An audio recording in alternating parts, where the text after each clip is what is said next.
अस्सलाम वालेकुम स्टूडेंट्स। आज हम फाइनेंशियल अकाउंटिंग में एक न्यू टॉपिक स्टार्ट करने जा रहे हैं जिसका नेम है बैंक रिकंसिलिएशन स्टेटमेंट। पहले हम इसके जो बेसिक कॉन्सेप्ट हैं क्वेश्चन के वो हम डिस्कस करेंगे। देन हम 2 इयर्स भी सॉल्व करेंगे 5 ईयर्स से। ठीक है, तो फर्स्ट बैंक रिकंसिलिएशन स्टेटमेंट होता क्या है? A statement showing the reasons or causes of difference between cash book and passbook bank statement is called BRS, bank reconciliation statement. Bank reconciliation statement एक ऐसा स्टेटमेंट होता है जिसके अंदर हम कैश बुक और पासबुक में जो डिफरेंसेस होते हैं उसके रीजन एंड कॉजेस को डिस्कस करते हैं कि कैश बुक और बैंक स्टेटमेंट में डिफरेंस क्यों आता है। ठीक है, तो पहले तो उसका डिफरेंस देखते हैं कि डिफरेंस आने की रीजन क्या है कैश बुक और पासबुक में। देन उस डिफरेंस को हम एडजस्ट करके बैंक रिकंसिलिएशन स्टेटमेंट को प्रिपेयर करते हैं। ठीक है, difference between cash book and passbook, a book that keeps a record of cash transactions is known as cash book। एक ऐसी बुक जो कैश की ट्रांजैक्शंस को रिकॉर्ड किया जाता है जिसके अंदर वो कहलाती है कैश बुक, जो कि कंपनी के पास होती है। A book issued by the bank to the account holder that records the deposits and withdrawals is known as passbook और बैंक स्टेटमेंट। और एक ऐसी बुक जो कि बैंक इशू करता है अकाउंट होल्डर को जिसके अंदर उसकी तमाम डिपॉजिट और वो जो भी अमाउंट विड्रॉ कर रहा है उसके अंदर मेंशन की हो जाती है, तो वो कहलाती है आपकी पासबुक या बैंक स्टेटमेंट। ठीक है, तो हमारे पास ये 2 स्टेटमेंट्स हमारे सामने, एक कैश बुक है और एक पासबुक। कैश बुक कंपनी का रिकॉर्ड होता है जिसमें कंपनी तमाम कैश की ट्रांजेक्शन जो होती है उसको रिकॉर्ड करती है, और जो पासबुक होती है उसके वो बैंक की बुक होती है, यानी जिसको हम बोलते हैं बैंक स्टेटमेंट, और ये बैंक प्रोवाइड करता है जिसमें अकाउंट होल्डर की तमाम ट्रांजैक्शंस का रिकॉर्ड होता है। ये आपके सामने सैंपल बैंक स्टेटमेंट का एक सैंपल आपके सामने ये है। ठीक है, तो ये इसको हम देख लेते हैं। यहाँ पे सबसे पहले फर्स्ट कॉलम यहाँ पे है डेट का, second description, reference, withdrawals, deposits and balance. For example हम देखते हैं कि 8 अक्टूबर 2003 को जो बैलेंस है वो 0.55।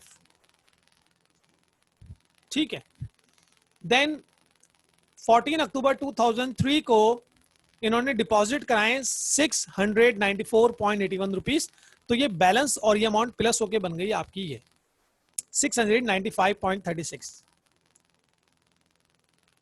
देन 14 अक्टूबर 2003 को पेमेंट की हमने 200 की, तो बैलेंस आ गया 495। फिर 16 अक्टूबर 2003 को फिर विड्रॉ किया हमने 21.25, तो ये बैलेंस आ गया। ठीक है, तो जितने भी डिपॉजिट्स हैं वो ऐड हो जाएंगे और जितने भी विड्रॉज हैं वो इसमें से माइनस हो जाएंगे और ये बैलेंस हमारे पास आ जाएगा। और जो टोटल है जितने भी आपने विड्रॉल्स अमाउंट है आपकी जो आपने विड्रॉ की है वो इधर आ गई। ये टोटल आपने, यानी इस मंथ की बात करें अक्टूबर और नवंबर की इस डेट तक, यानी 8 अक्टूबर 2003 से 8 नवंबर 2003 तक आपके पास जो टोटल विड्रॉ किया आपने अमाउंट वो है 1515.63 और जो डिपॉजिट किया अमाउंट वो है 1442.61। ठीक है, तो ये पूरा बैंक स्टेटमेंट कहलाता है जो कि बैंक प्रोवाइड करता है। इसके अंदर जो अकाउंट होल्डर है उसकी तमाम ट्रांजैक्शंस के का रिकॉर्ड होता है कि उस अकाउंट होल्डर ने कितने रुपीस जो हैं या कितने अमाउंट विड्रॉ किया और कितने अमाउंट उसने डिपॉजिट किए।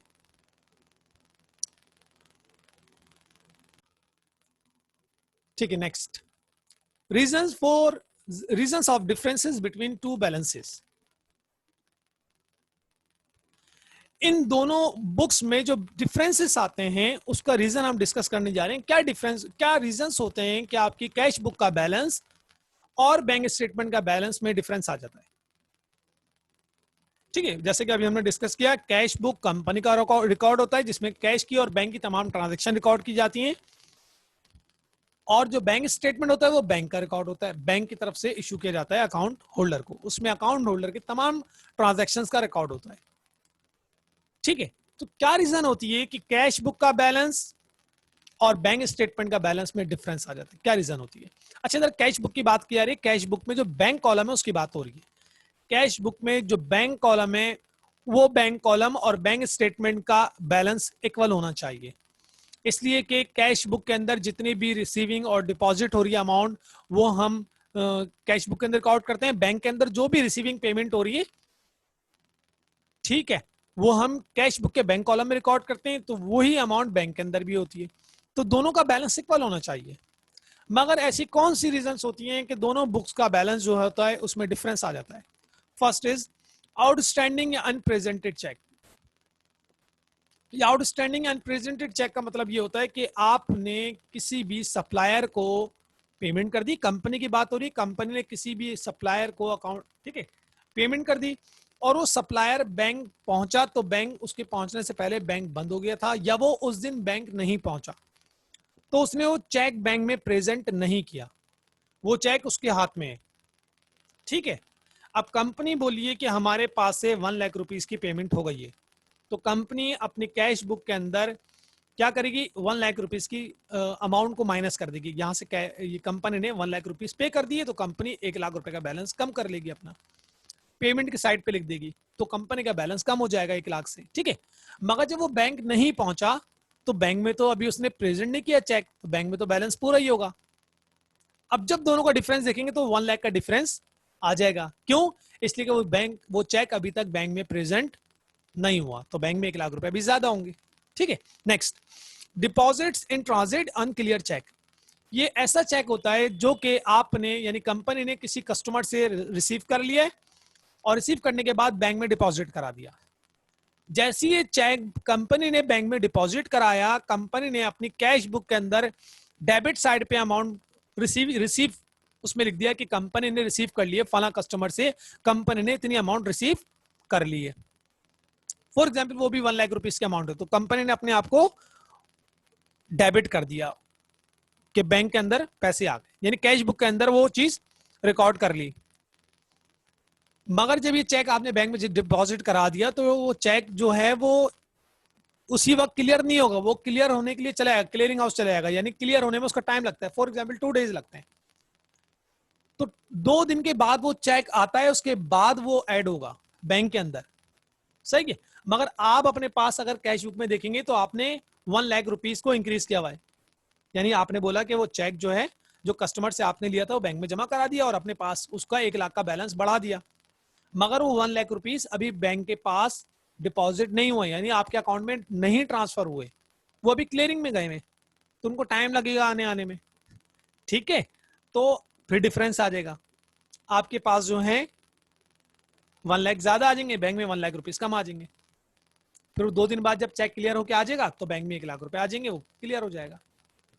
ठीक है, बैलेंस हो जाएगा। Next, bank service charges. Bank ने 50 rupees, for example 50 rupees charges detect कर लिए।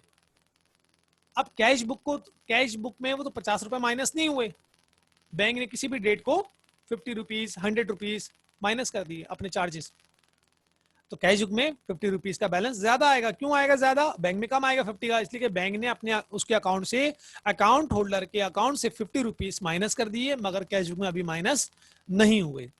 जब बैंक स्टेटमेंट आता है अकाउंटेंट के पास, तो फिर वो उसको एडजस्ट करता है। ठीक है, फिर 50 रुपीज बैंक कैश बुक में ज्यादा आ जाएंगे। Next, cheque book printing charges. Bank ने फिर एक अमाउंट है, फॉर एग्जाम्पल 200 रुपीज बैंक ने फिर माइनस कर दी, किस चीज की? वही चेक बुक चार्जेस है, मगर कैश बुक में अभी माइनस नहीं हुए, तो बैंक में 200 रुपीज कम हो जाएंगे, मगर कैश बुक में 200 रुपीज अभी रहेंगे, ज्यादा हो जाएंगे। ठीक है, यानी माइनस नहीं हुआ तो ज्यादा ही हुआ, फिर बैंक में कम है, कैश बुक में ज्यादा है, फिर एक डिफरेंस आ जाएगा 200 का। Next, errors in the cash book. कोई भी एरर आ गया कैश बुक में, फॉर एग्जाम्पल आपने पेमेंट करनी थी 1,000 की, और आपने की भी 1,000 की पेमेंट, मगर अपने पास से माइनस कर दिए 800, यानी कैश बुक में माइनस कर दिया आपने 800, वो जो सप्लायर था वो बैंक गया और बैंक से वो चेक को कैश करवा के और चला गया वो, तो बैंक से कितने माइनस हुए 1000, इसलिए कि आपने 1000 का चेक दिया है। बाय मिस्टेक आपने अपने पास उसको 800 रिकॉर्ड किया हुआ है, तो आपके पास 200 ज्यादा आ रहे हैं, फिर डिफरेंस आ जाएगा। तो आप क्या करेंगे, फिर 200 को मजीद अपनी कैश बुक में से माइनस कर देंगे। Next, errors bye the bank. Bank की तरफ से एरर आ गया, आपने पेमेंट की थी 2000 की, अपने पास से आपने 2000 माइनस कर दिए, यानी कैश बुक की बात हो रही है। जब वो सप्लायर बैंक गया और बैंक में उसने चेक को प्रेजेंट किया, बैंक ने भी 2000 की पेमेंट कर दी, मगर अकाउंट से माइनस कर दिए 2200। अब बैंक में 200 रुपीज कम आ जाएंगे, इसलिए कि बैंक ने तो 2200 रुपए माइनस कर दिए और आपने अपने पास से 2000 माइनस किए। ठीक, तो बैंक में 200 रुपीज कम हो जाएंगे, फिर डिफरेंस आ जाएगा। Next, electronic charges on the bank statement not yet recorded in the cash book. कोई भी इलेक्ट्रॉनिक चार्जेस थे, एटीएम चार्जेस, एटीएम कार्ड के थे या क्रेडिट कार्ड के कोई चार्जेस थे, ठीक है, वो चार्जेस बैंक स्टेटमेंट ने माइनस कर दिए, यानी बैंक ने माइनस कर दिए, मगर कैश बुक में माइनस नहीं हुए, फिर डिफरेंस आ जाएगा। Next, electronic deposits on the bank statement that are not yet recorded in the cash book. किसी भी कस्टमर ने डायरेक्ट आपके अकाउंट में कैश डिपॉजिट करा दिया, ठीक है, अब उसने आपके अकाउंट में डिपॉजिट तो करा दिया, डायरेक्ट जमा करा दिया आपके अकाउंट में, मगर आपको अभी इन्फॉर्म नहीं किया उसने, ठीक, तो आपके पास डिफरेंस आ जाएगा। बैंक में फॉर एग्जांपल 20,000 की अमाउंट थी, तो बैंक में 20,000 ज्यादा हो गए, आपके पास है ही नहीं वो अमाउंट, तो डिफरेंस आ जाएगा 20,000 का। ठीक है, तो ये वो डिफरेंसेस थे, ये वो रीजंस थी जिसकी वजह से कैश बुक और पासबुक में डिफरेंस आ जाता है। ठीक है, और हम बैंक रिकंसिलेशन स्टेटमेंट में इन डिफरेंसेस को एडजस्ट करते हैं। लास्ट पॉइंट है, note, debit balance of cash book is favourable, यानी कैश बुक का हमेशा जो बैलेंस होगा वो डेबिट बैलेंस होगा, ठीक है, प्लस में लिखेंगे हम इसको। And credit balance of passbook is favourable, और जो पासबुक है, बैंक स्टेटमेंट है, उसका जो बैलेंस होगा या बैंक में जो हमारा बैलेंस होगा वो क्रेडिट होगा हमेशा। ठीक है, पहले तो क्लियर करें कैश बुक में डेबिट क्यों होगा, इसलिए कि कैश बुक कंपनी के पास है और कंपनी के पास जो भी कलेक्शन होगी बैंक उसको डेबिट करे, कंपनी उसको डेबिट करेगी। ठीक है, तो कंपनी के पास जो बैलेंस होगा कैश बुक में वो डेबिट बैलेंस होगा, नॉर्मल बैलेंस जो होगा वो डेबिट होगा। जितनी भी कलेक्शन आ रही है, जितनी भी रिसीविंग हो रही है वो डेबिट साइड पर आ रही है, तो बैलेंस भी डेबिट में खुलेगा। ठीक है, तो फेवरेबल बैलेंस जो है वो डेबिट रहेगा। ठीक है, और बैंक के अंदर हमारा बैलेंस क्रेडिट क्यों होगा, इसलिए कि बैंक के पास जो हमारी डिपॉजिट्स हैं वो बैंक उसको एज अ लाइबिलिटी कंसीडर करता है, बैंक का पैसा तो नहीं है वो, तो बैंक के पास जो हमारी अमाउंट डिपॉजिट है वो हमारा पैसा है, बैंक का नहीं है, तो बैंक उसको एज अ लाइबिलिटी कंसीडर करता है। और ये आपको अकाउंटिंग का रूल पता है, when liability increase goes to credit, liability increase होगी क्रेडिट में जाती है। तो बैंक के पास हमारा जो नॉर्मल बैलेंस होता है वो क्रेडिट होता है, यानी जब भी हम बैंक में कैश डिपॉजिट करेंगे तो क्रेडिट होता रहेगा हमारा अकाउंट, और जब हम बैंक से विड्रॉ करेंगे तो हमारा अकाउंट डेबिट हो जाएगा। ठीक है, तो कैश बुक में हमारा नॉर्मल बैलेंस होता है डेबिट, और बैंक स्टेटमेंट में हमारा, बैंक में हमारा बैलेंस होता है credit. Next, and overdraft balance in both is consider as unfavourable, यानी माइनस, और इसके अगेंस्ट जो बैलेंस होगा वो ओवरड्राफ्ट कहलाएगा। फॉर एग्जांपल कैश बुक का क्रेडिट बैलेंस ओवरड्राफ्ट कहलाएगा, और बैंक स्टेटमेंट का डेबिट बैलेंस ये ओवरड्राफ्ट कहलाएगा। ठीक है, तो ये हमने रीजंस कुछ डिस्कस किए कि उन दोनों बुक्स में जो रीजंस डिफरेंसेस आते हैं उसके रीजन क्या होते हैं। Some basic rules. अच्छा, आपकी जो लेफ्ट हैंड है इस पर हमने कुछ वो लिखे हुए हैं अकाउंट्स के, add in cash book and less from cash book. ये जो अकाउंट्स हैं ये कैश बुक में ऐड और लेस होते हैं। फॉर एग्जांपल हम बात करते हैं, ये लेफ्ट साइड पे देखिएगा, credit by bank. Credit by bank means आपके अकाउंट में कोई वैल्यू क्रेडिट हुई है, ठीक है, तो हम अपने पास भी बैंक कैश बुक में प्लस कर देंगे। ये क्या हो रहा है, add in cash book, cash book में प्लस करेंगे। क्रेडिट बाय बैंक का मतलब है कि बैंक में कोई भी अमाउंट आई है, यानी बैंक ने प्रॉफिट दिया है या डिविडेंड कलेक्ट हुआ है या फिर किसी कस्टमर ने हमारे अकाउंट में डिपॉजिट कराए अमाउंट, हमारा बैंक का अकाउंट क्रेडिट हुआ है किसी भी रीजन से, तो हम अपने पास कैश बुक में प्लस करेंगे। सेकंड, अगर हमारे अकाउंट में प्रॉफिट आया या डिविडेंड आया तो भी अपने पास कैश बुक में प्लस करेंगे। इसी तरह अगर डायरेक्ट डिपॉजिट किसी कस्टमर ने हमारे अकाउंट में बैंक में डायरेक्ट डिपॉजिट करा दिए तो भी हम अपने पास कैश बुक में प्लस करेंगे।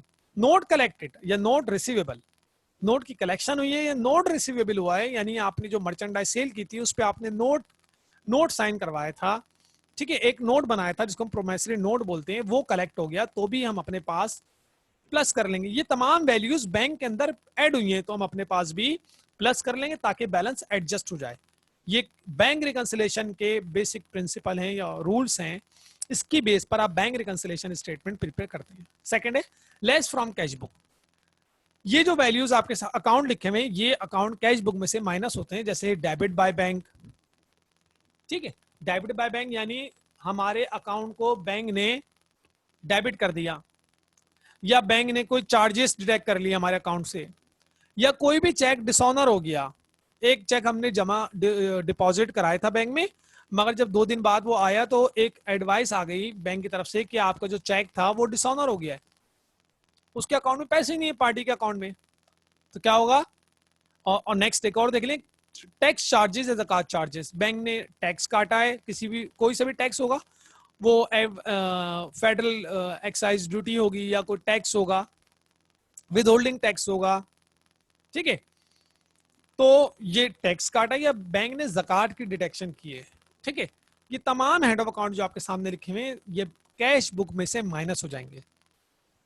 Debit by bank, all charges, dishonour cheque, tax charges, ज़कात चार्जेस बैंक ने अपने पास माइनस कर दिए हैं, हम अपने पास से भी यानी कैश बुक से भी माइनस करके एडजस्ट करेंगे कैश बुक को और बैंक रिकंसिलेशन स्टेटमेंट को, ठीक है।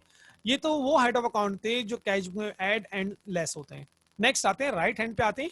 राइट हैंड पे लिखा है add in bank statement and less from bank statement, यानी बैंक स्टेटमेंट में से आपको ये हेड ऑफ अकाउंट्स माइनस करने होंगे। फर्स्ट अनक्लियर, सॉरी फर्स्ट है ऐड करने होंगे, add in bank statement, unclear cheque, late deposit, deposit but not shown और डिपॉजिट इन ट्रांजिट।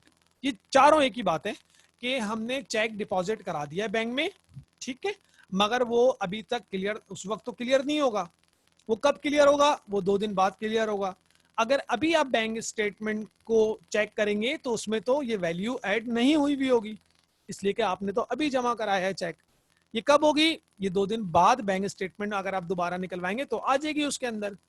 तो आप क्या करेंगे, आप बैंक के अंदर इसको प्लस कर देंगे बैंक स्टेटमेंट में, अभी से इसको ऐड कर देंगे कि भाई ये आ जाएगी, ठीक है। अगर वो डिसऑनर होता है तो माइनस कर देंगे कैश बुक से, ठीक है। तो अभी हम क्या कर रहे हैं, unclear cheque, late deposit, deposit but not shown और डिपॉजिट इन ट्रांजिट को बैंक स्टेटमेंट में प्लस कर देंगे ताकि कैश बुक और बैंक स्टेटमेंट के बैलेंस को एडजस्ट कर सकें। नेक्स्ट है लेस फ्रॉम बैंक स्टेटमेंट। ये हेड ऑफ अकाउंट जो दिए हुए हैं आपके पास, आपके सामने अनप्रेजेंटेड चेक या नॉट प्रेजेंट भी बोलते हैं इसको, आउटस्टैंडिंग चेक या अनपेड चेक, ये ऐसे चेक होते हैं जो कि आपने सप्लायर को इश्यू तो कर दिए मगर सप्लायर अभी बैंक पहुंचा नहीं था, ठीक है, और उसके पास अभी चेक मौजूद है, यानी सप्लायर के पास चेक है मगर अभी सप्लायर बैंक नहीं गया किसी भी रीजन से, तो बैंक से अभी अमाउंट डिडक्ट नहीं हुई है, बैंक के पास वो बैलेंस अभी अवेलेबल है, और बाद में जब ये सप्लायर जाएगा तो बैंक से वो चेक विड्रॉ करवा लेगा और बैंक से अमाउंट कम हो जाएगी। तो हम क्या करते हैं, इसको पहले से बैंक स्टेटमेंट में से माइनस कर देंगे, इसलिए कि उसको जाना तो है, ठीक है, वो आज नहीं तो कल चले जाएगा और जाके बैंक से पेमेंट निकालेगा, हमारे अकाउंट से पैसे तो माइनस हो नहीं, तो हम इसको पहले से यानी माइनस, जब हमने चेक दे दिया तो माइनस कर देंगे बैंक स्टेटमेंट में से।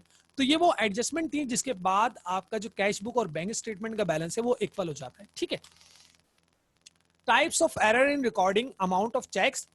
अब देखिए टाइप्स ऑफ एरर इसमें लिखा हुआ है कि जब हम कैश बुक और बैंक स्टेटमेंट उसकी बात करते हैं बैंक स्टेटमेंट की, तो ट्रांजैक्शंस में कभी कभी एरर्स आ जाते हैं।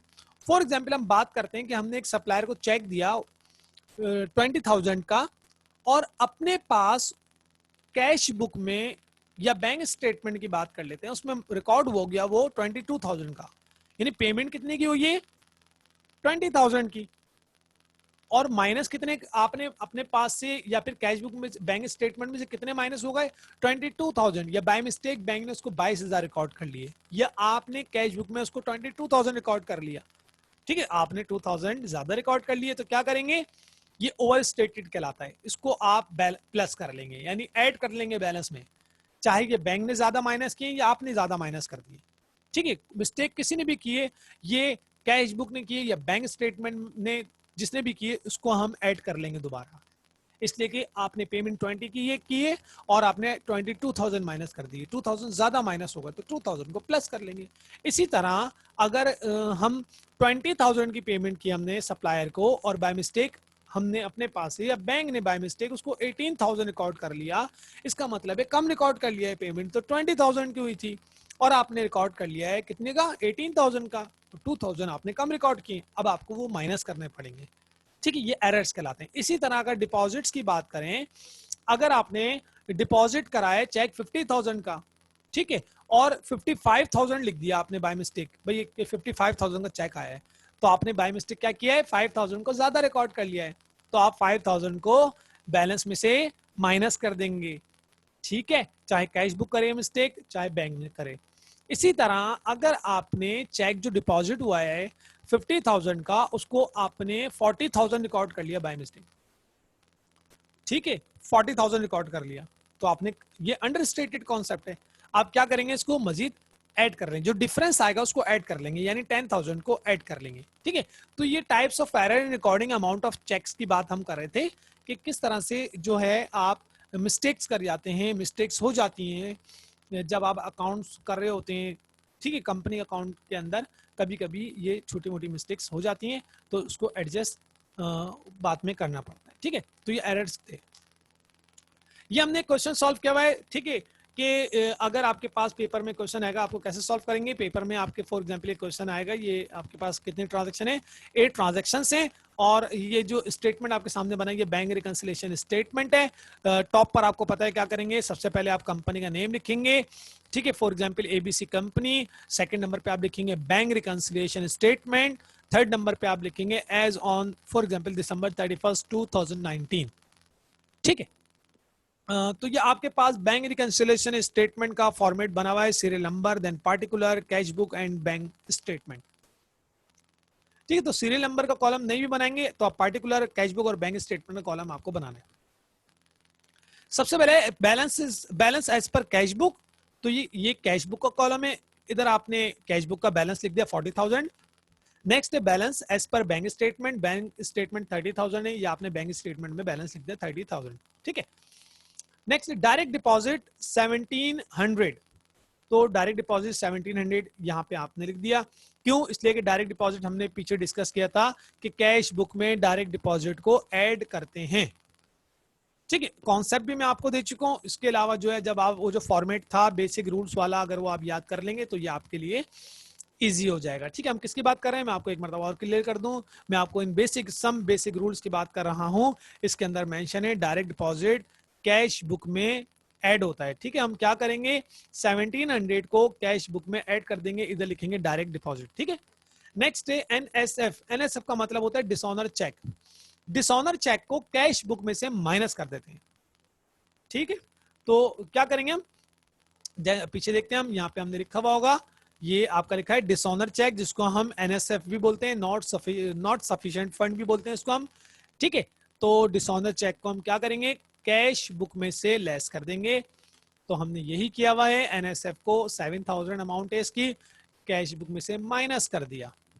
Next cheque issued but not present 5,000, not present cheque हमने पीछे डिस्कस कर दिया था कि 5 not present cheque bank statement में से माइनस होता है, हमने माइनस कर दिया।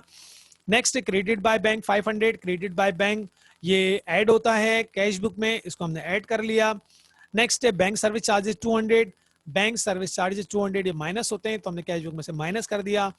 Unclear cheque 10,000, unclear cheque bank statement में प्लस होता है तो हमने प्लस कर दिया, और तमाम इन वैल्यूज को जब प्लस किया है तो बैलेंस आ रहा है 35,000 एंड 35,000, और ये आपका जो बैंक रिकंसिलिएशन स्टेटमेंट था वो प्रिपेयर हो चुका है यहाँ पर, और हमने कैश बुक को और बैंक स्टेटमेंट को एडजस्ट कर लिया, और दोनों का बैलेंस इस वक्त आ रहा है 35,000, ठीक है। नेक्स्ट अब हम आपके सामने क्वेश्चन सॉल्व करने जा रहे हैं, और क्वेश्चन है 2016, ठीक है, 2016 regular. The account of Zulfikar and Sons has extracted the following data from its cash book and its bank statement on January 25th, 2017. Balance as per cash book. ठीक है, तो हम क्या करेंगे, यहां पे हम बकायदा इधर लिखेंगे कि बैलेंस एज पर कैश बुक. ठीक है,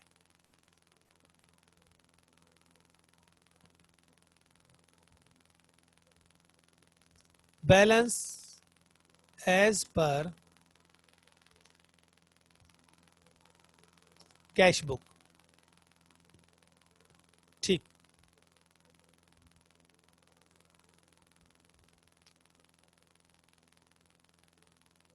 इसको हम व्यू थोड़ा सा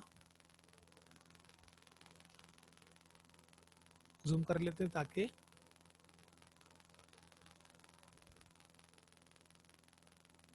ठीक है. बैलेंस एज पर कैश बुक कितना है, 49,500. ये हमने यहां पर लिख दिया, 49,500 कैश बुक में आ गया, 49,500.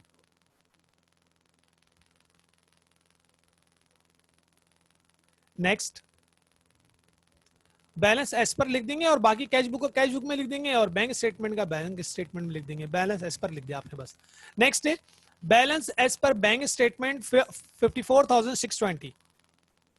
ये हो गया आपका 54,620. ठीक है, ये आपने इधर लिख दिया.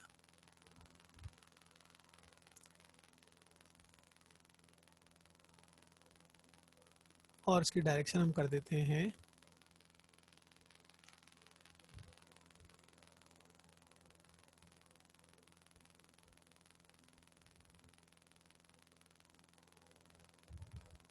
मिड. ठीक, नेक्स्ट है हमारे पास last day deposit not shown in bank statement. ठीक है, तो ये लास्ट डे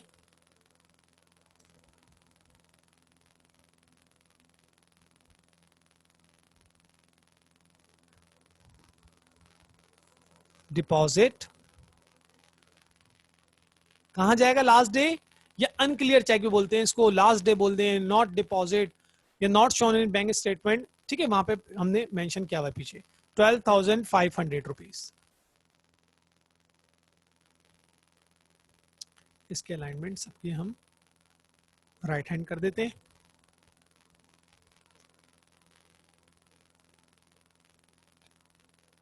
ये इसको लेफ्ट पे करना है. ठीक,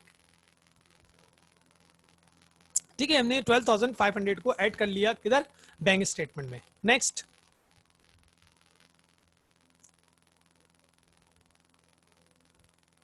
direct deposit by the customer. ये डायरेक्ट डिपॉजिट है. डायरेक्ट डिपॉजिट कहां जाएगा, 20,000 ये कैश बुक में ऐड हो जाएगा. ठीक है, next, cheque issue but not presented into bank for payment 9,500.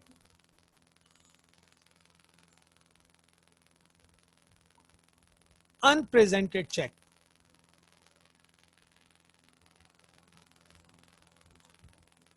कितने हैं ये, cheque issue but not present to the bank 9,500. 9,500. ठीक है,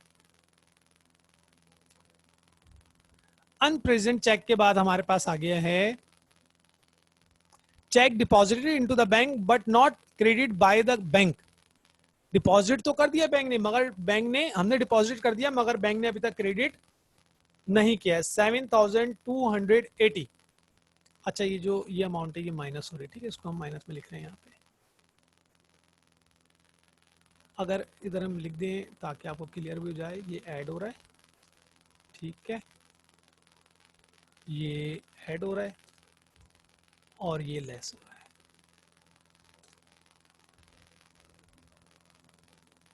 ठीक है, आपने डिपॉजिट कराया चेक मगर अभी तक के उसने क्लियर नहीं किया है. डिपॉजिट तो करा दिया आपने, तो अनक्लियर चेक है ये.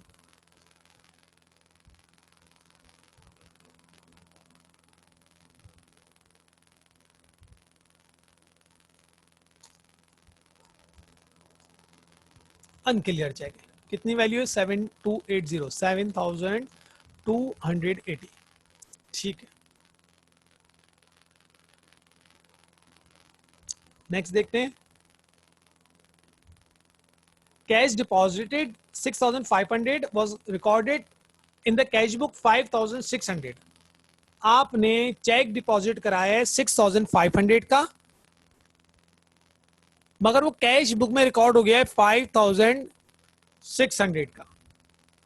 ठीक है, ये एरर की एंट्री है और ये 900 का इसमें डिफरेंस आ रहा है।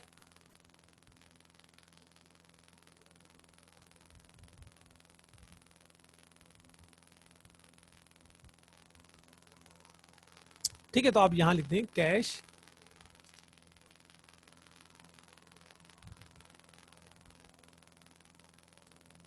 कैश डिपॉजिट एरर लिख दें, वरना एरर बाय कैशियर लिख सकते हैं आप, error bye book bank cash book लिख सकते हैं आप।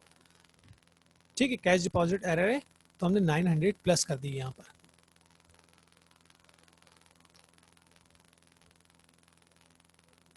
ये 6500 और 5600 का डिफरेंस आ रहा है, 900 हमने इसको ऐड कर लिया कैश बुक में।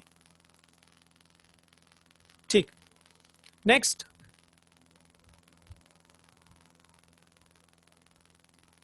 Bank charges not recorded in cash book 1000। ये बैंक चार्जेस है।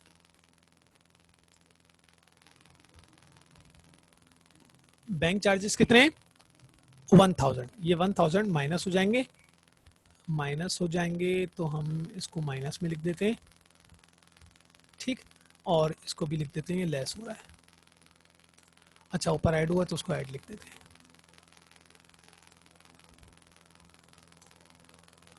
ये क्या, ये भी ऐड हुआ है।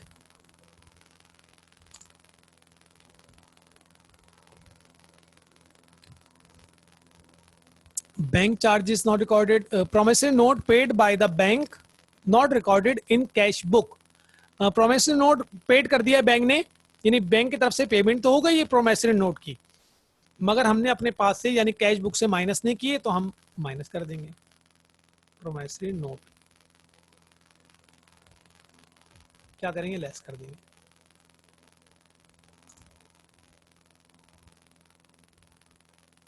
प्रोमिसरी नोट की 10,400। ठीक है, 10,400।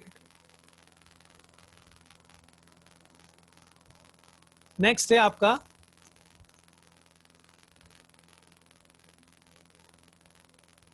इसको हम एडजस्ट कर लें पहले जरा।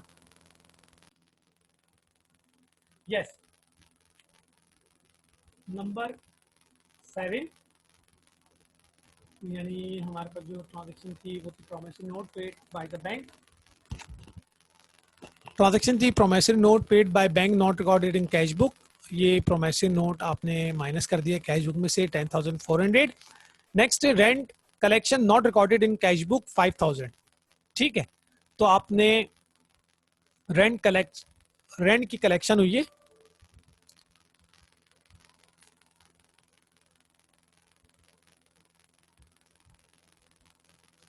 रेंट कलेक्शन ये आप ऐड कर देंगे। ठीक है,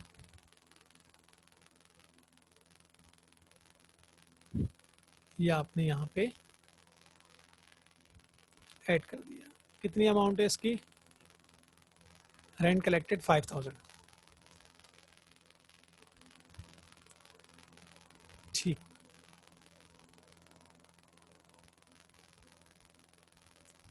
लास्ट है cash deposit 1200 but recorded by the bank as 2100। अभी किसने एरर किया है? बैंक ने एरर किया है। आपने डिपॉजिट तो 1200 कराए, मगर बैंक बोल रहा है कि उसके पास जो डिपॉजिट हो गया, यानी बैंक ने बाय मिस्टेक उसको 2100 रिकॉर्ड कर लिया, तो 900 बैंक ने ज्यादा रिकॉर्ड कर लिए। ठीक है, तो हम इसको लिख देंगे error by bank, error bye bank. ये क्या होगा? ये लेस हो जाएगा। कौन लेस करेगा? बैंक लेस करेगा, इसलिए कि मिस्टेक बैंक ने की है तो बैंक उसको सही करेगा। फिर 900 रुपीज। ठीक है, अब आप इसको प्लस कर लें।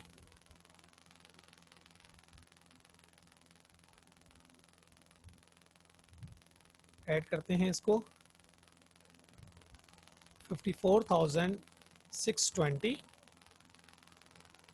12,500 ये प्लस हो गए, 7280 ये प्लस कर लिया हमने पहले।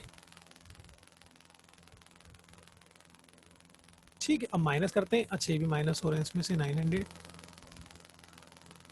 तो माइनस करते हैं 9,500, फिर माइनस करते हैं 900। ठीक है, तो ये हमारे पास बैलेंस आ रहा है 64,000 रुपीज।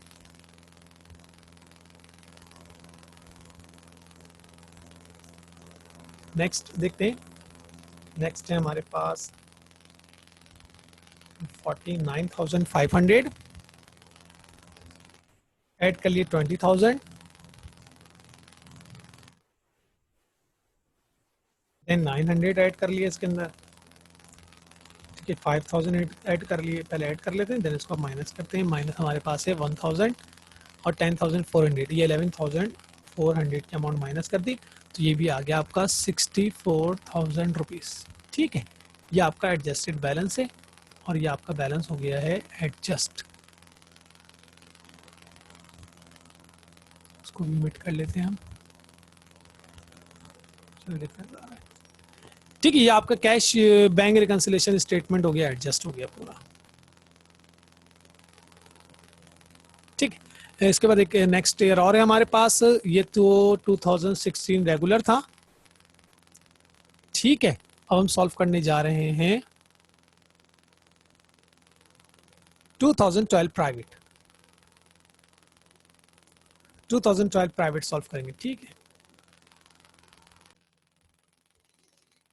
जी स्टूडेंट, ये 2016 रेगुलर जो है हमने सॉल्व किया है। इसकी हम रिक्वायरमेंट देखते हैं, तो रिक्वायरमेंट में लिखा है प्रिपेयर बैंक रिकंसिलिएशन स्टेटमेंट, ये हम प्रिपेयर कर चुके हैं।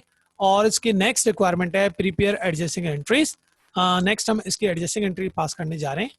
ठीक है, तो पहले तो एक चीज क्लियर कर लें कि एडजस्टिंग एंट्री जो हम पास करेंगे, हम कंपनी का अकाउंटेंट, एज अ कंपनी का अकाउंटेंट काम कर रहे हैं, तो हम कैश बुक की एंट्री पास करेंगे। ठीक है, कंपनी कैश बुक प्रिपेयर करती है और बैंक स्टेटमेंट जो है वो बैंक का मामला है, तो वो बैंक देखता है। ठीक है, हम कंपनी के अकाउंटेंट हैं, तो हम क्या करेंगे, कैश बुक की एंट्री पास करेंगे, हमारा बैंक स्टेटमेंट से कोई ताल्लुक नहीं है। ठीक है, कैश बुक में जितने भी अमाउंट ऐड हुई हैं, फॉर एग्जाम्पल हम देखते हैं कि डायरेक्ट डिपॉजिट ऐड हुआ है 20,000। ठीक है, तो बैंक प्लस कर दिया हमने, बैंक को डेबिट किया है, और डायरेक्ट डिपॉजिट की जगह हमने लिखा हुआ है अकाउंट रिसीवेबल। ये समझे चेक रिसीव हुआ है, तो क्या एंट्री पास करेंगे आप, bank debit account receivable credit. तो ये 20,000 आपका आ गया डायरेक्ट डिपॉजिट। ठीक है, तो फर्स्ट में हमने क्या किया, जो भी ऐड हुआ है कैश उसको हमने रिकॉर्ड किया है, जो भी वैल्यूज ऐड हुई हैं। सेकेंड है 900 रुपीज डिपॉजिट हुआ है। ठीक है, तो 900 रुपीज हमने जो है बैंक डेबिट और कैश क्रेडिट, ये डिपॉजिट की एंट्री पास हो गई। और नेक्स्ट अमाउंट है 1,25,000 इंटरेस्ट इनकम, सॉरी ये हम आगे चले गए। और नेक्स्ट हमारे पास है रेंट कलेक्शन 5,000 रुपीज। ठीक है, तो नेट रेंट की कलेक्शन हुई है 5,000 की, तो थ्री वैल्यूज जो है तीनों जो है प्लस हुई हैं, तो ये प्लस जो होने वाली वैल्यू है हमने क्रेडिट कर दी और इन तीनों को प्लस करके हमने बैंक में डेबिट कर दिया बैंक को। तो record the increase in bank account, ये इंक्रीज, इसकी वजह से बैंक अकाउंट इंक्रीज हुआ है। क्यों, ये तमाम जो वैल्यूज हैं, तीनों वैल्यूज ये ऐड हुई हैं, और बाकी जो थ्री वैल्यूज हैं ये लेस हुई हैं कैश बुक में से। ये बैंक चार्जेस 1,000, नोट्स पेबल जो है 10,400 और बैंक क्रेडिट 11,400। ठीक है, इन दोनों को प्लस करके बैंक क्रेडिट, जो माइनस होने वाली वैल्यूज है उधर लिखी है, जो प्लस हो रही है वो हमने लिखी है। जो प्लस हो रही है वैल्यूज उससे बैंक डेबिट हुआ है, और जो माइनस हो रही है कैश बुक से वैल्यूज उससे बैंक को हमने क्रेडिट कर दिया। ठीक है, नेक्स्ट ईयर हम सॉल्व करने जा रहे हैं 2012 private. On September 1st 2010 Sardar company has credit balance in the bank column. देखें, हमने डिस्कस किया था बैंक के अंदर डेबिट बैलेंस होगा, इधर बैंक का क्रेडिट बैलेंस है, इट्स मीन ये ओवरड्राफ्ट है। ठीक है, ऑफ इट्स कैश बुक 70,000, तो कैश बुक का 70,000 क्रेडिट बैलेंस है, तो हमने इसको माइनस में लिखा है। क्यों, इसलिए कि बैंक में कैश बुक में डेबिट बैलेंस होता है। लिखा हुआ है नेक्स्ट डेबिट बैलेंस इन बैंक स्टेटमेंट, और बैंक स्टेटमेंट में हमेशा क्रेडिट बैलेंस होता है, इधर डेबिट दिया हुआ है, इसका मतलब है ये भी बैंक स्टेटमेंट का ओवरड्राफ्ट बैलेंस है। माइनस में लिखेंगे, दोनों ओडी बैलेंस है। ठीक है, दोनों को हमने माइनस में लिख दिया। नेक्स्ट हमारे पास है cheque issue to the supplier. हमने चेक इशू किया है मुकद्दमुद्दीन ट्रेडर को, बाबर कंपनी को, Nadeem and sons. Muhakkamuddin trader, Babar company, Nadeem sons को हमने अमाउंट के चेक पे किए हैं। इनको 15,000, 20 एंड 40,000 के ये डेट है और ये चेक नंबर है। नीचे लिखा हुआ है कि cheque number 709087, 709087 first and 709224, 709224 and third, ये दोनों प्रेजेंट हो गए, बट 709123 ये प्रेजेंट नहीं हुआ। इट्स मीन अनप्रेजेंट चेक है 20,000 का, तो हमने अनप्रेजेंटेड चेक लिखा है 20,000, और अनप्रेजेंटेड चेक बैंक स्टेटमेंट से होता है minus. Next issue a cheque 3150 but it was recorded in the company's book 2450। आपने चेक इशू किया है 3150 का, बट बाय मिस्टेक आपने कंपनी ने उसको रिकॉर्ड कर लिया 2450 का, यानी अंडर स्टेटेड है, तो हम डिफरेंस को माइनस कर देंगे कैश बुक में से 700। ठीक है, ये माइनस हो गया। Service charges not recorded in the cash book 800, तो सर्विस चार्जेस ये 800 है, ये आपने कैश बुक में से माइनस कर दी। Following cheque deposited in the bank, ये 3 चेक्स जो हमने बैंक में डिपॉजिट कराए हैं, Rahman trader, Aftab company, Arsalan brothers, ये डेट्स हैं, ये चेक्स हैं, ये अमाउंट है, चेक नंबर एंड अमाउंट। नीचे मेंशन किया हुआ है cheque number 60876 second of Aftab company return by bank mark NSF. ये जो 60876 है ये एनएसएफ चेक है, इसकी वैल्यू 50,000 है, तो हमने एनएसएफ चेक को माइनस कर दिया कैश बुक में से। एंड आगे मेंशन किया हुआ है एंड अदर आर अनक्लियर, यानी 65 और 60 ये दोनों अनक्लियर हैं, इन दोनों को प्लस किया 1,25,000 की अमाउंट बनी, तो अनक्लियर चेक हमने प्लस कर दिया बैंक स्टेटमेंट में। ठीक है, interest on investment credited by the bank 1,25,000 was not recorded in the cash book। हमें इन्वेस्टमेंट पे इंटरेस्ट मिला है 1,25,000 का, मगर उसको कैश बुक में रिकॉर्ड नहीं किया है, तो हमने कैश बुक में रिकॉर्ड कर लिया इसको इंटरेस्ट इनकम के नेम से 1,25,000। ठीक है, next deposit a cheque 30,670 but it was wrongly entered in the cash book 15,170। Cheque तो आपने 30,670 का डिपॉजिट कराया है, मगर आपने बाय मिस्टेक कंपनी के अकाउंट में 15,170 ऐड कर लिए। इसका मतलब है आपने 15,500 कम ऐड किए। तो क्या करेंगे हम इसको, ये कैश बुक का एरर है, हम इसको कैश बुक में ऐड कर देंगे, और इस तरह हम कैश बुक की तमाम जो अमाउंट्स हैं इसको एडजस्ट करेंगे, टोटल करेंगे तो 19,000 बैलेंस आएगा, और बैंक स्टेटमेंट के अमाउंट को भी हम टोटल करेंगे तो ये आएगा 19,000। और इस तरह हमारी दोनों cash book and bank statement की वैल्यूज एडजस्ट हो गई हैं। ठीक है, तो ये हमारा 2012 प्राइवेट का ईयर भी सॉल्व हो गया है। तो स्टूडेंट आज हमने बैंक रिकंसिलेशन स्टेटमेंट को डिस्कस किया, और कि बैंक रिकंसिलेशन स्टेटमेंट होता क्या है, और बैंक रिकंसिलेशन जो स्टेटमेंट है उसके जो बेसिक कॉन्सेप्ट से हमने वो डिस्कस किए कि बैंक रिकंसिलेशन स्टेटमेंट जो है वो कैश बुक और जो पासबुक है उसके डिफरेंसेस को हम देखते हैं, और देन उसको एडजस्ट कर रहे होते हैं बैंक रिकंसिलेशन स्टेटमेंट में। और कैश बुक जो है कंपनी का अकाउंट होता है, कंपनी का रिकॉर्ड होता है, जिसमें कंपनी अपने कैश और बैंक की ट्रांजेक्शन्स को रिकॉर्ड करती है। और पासबुक यानी बैंक स्टेटमेंट वो बैंक का रिकॉर्ड होता है जो कि बैंक प्रोवाइड करता है अकाउंट होल्डर को, जिसमें तमाम बैंक से रिलेटेड ट्रांजेक्शन उसमें होती हैं, जो अकाउंट होल्डर ने कैश डिपॉजिट कराया है या चेक डिपॉजिट कराया है बैंक में या विड्रॉ किया है, तो वो तमाम ट्रांजैक्शन उसमें रिकॉर्ड होती हैं पासबुक में, या बैंक स्टेटमेंट बोलते हैं उसको। ठीक है, तो कैश बुक और बैंक स्टेटमेंट को हमने टैली करने के बाद उसको हमने एडजस्ट किया और फिर बिलाकर उसके ईयर सॉल्व किए। ये आपके सामने सैंपल हमने डिस्कस किया था।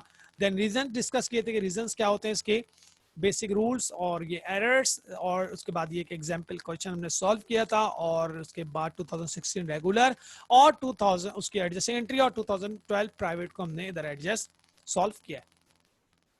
ठीक है, तो आज हमने बैंक रिकंसिलेशन स्टेटमेंट के बेसिक कॉन्सेप्ट्स के साथ साथ इसी वीडियो के अंदर ही आपको 2 ईयर्स भी सॉल्व करके दिखाए कि कैसे ईयर सॉल्व होंगे। फिलहाल इसके इंशाल्लाह ये आपको जो इसके कॉन्सेप्ट्स हैं और क्वेश्चन क्लियर हो गए होंगे। इसके अलावा भी अगर आपको कोई कंफ्यूजन हो इस टॉपिक में तो आप मुझसे डिस्कस कर सकते हैं। ठीक है, hope you like this video. Thank you very much. अल्लाह हाफिज़।